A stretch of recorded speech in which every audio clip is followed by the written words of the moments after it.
How's it going, everybody? I am Mr. Bow, and in today's video we're going to be taking a look at the Touch of Malice exotic scout rifle, which is acquired from completing two different quests. The first quest is the Hunger Pangs quest, which requires you to kill certain bosses in the raid and ends up with you getting the Ravenous Heart as a drop once you've killed Oryx. The second quest is the Old Hunger quest, which ends up with you having to collect 50 weapon parts, 25 worm spore and 50 Hadium flakes. Now, once you've completed both of those quests, you will then be rewarded with the Touch of Malice exotic scout rifle, and this is a very special scout rifle. So let's take a look at it here. So the description reads, "Let them feel every lash, every curse, every touch of malice that they first dealt to me, Eris Morn." It will drop at 310 attack, which is really nice, and we can take a look at the perks here. The first one being Touch of Malice. Final round of the magazine regenerates and deals bonus damage at the cost of the wielder's life force. So you can stay on that one bullet in your magazine for as long as you want, but every time you shoot, your health is going to slowly go down. We then have Soft Ballistics,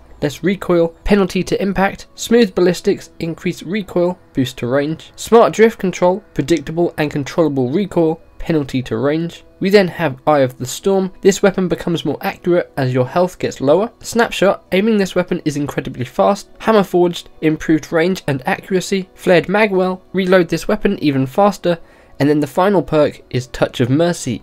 3 rapid kills will return a portion of the wielder's health. So this is a very much risk reward weapon. You have the ability to shoot people pretty much forever, but your health is going to be draining down, so you want to get those 3 rapid kills to actually get your health back up. Now, this weapon might not seem very useful to some of you guys. You might be like, why would I want to use this when I'm just going to be draining my health? This is going to be useless in the Crucible, and it's going to be useless in PvE if I'm not getting those kills. Well, this weapon is going to be extremely useful in the raid, especially when coming up against the Daughters, because you're going to be in that shield in which you can't die, so you have unlimited shots against them. You don't need to worry about reloading, you can just keep firing. And the same goes for Oryx. You're going to be in that bubble, so you can just keep firing at Oryx and not have to worry about reloading. Now, what about this gun in PvP? Well, I did test it out a little bit, and it is a sort of viable option for PvP, but it isn't too great. The gun is fairly powerful, but when you're in a one-on-one match and you don't get down to your last bullet, you're most likely going to lose unless you're just up against someone who isn't that great. Not only that, you've got to be paying attention to your health, because you don't want to be killing someone and then be on no health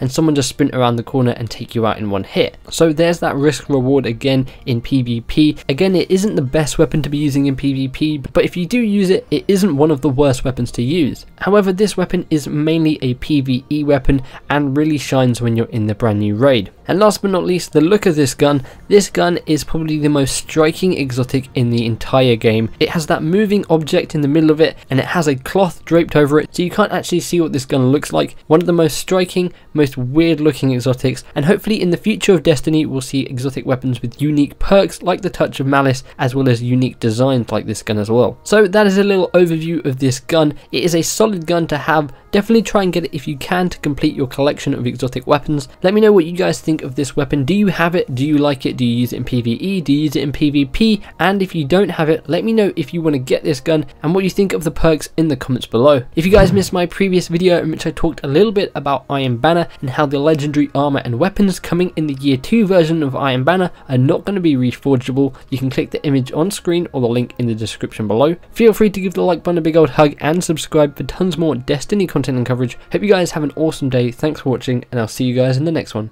Bye bye.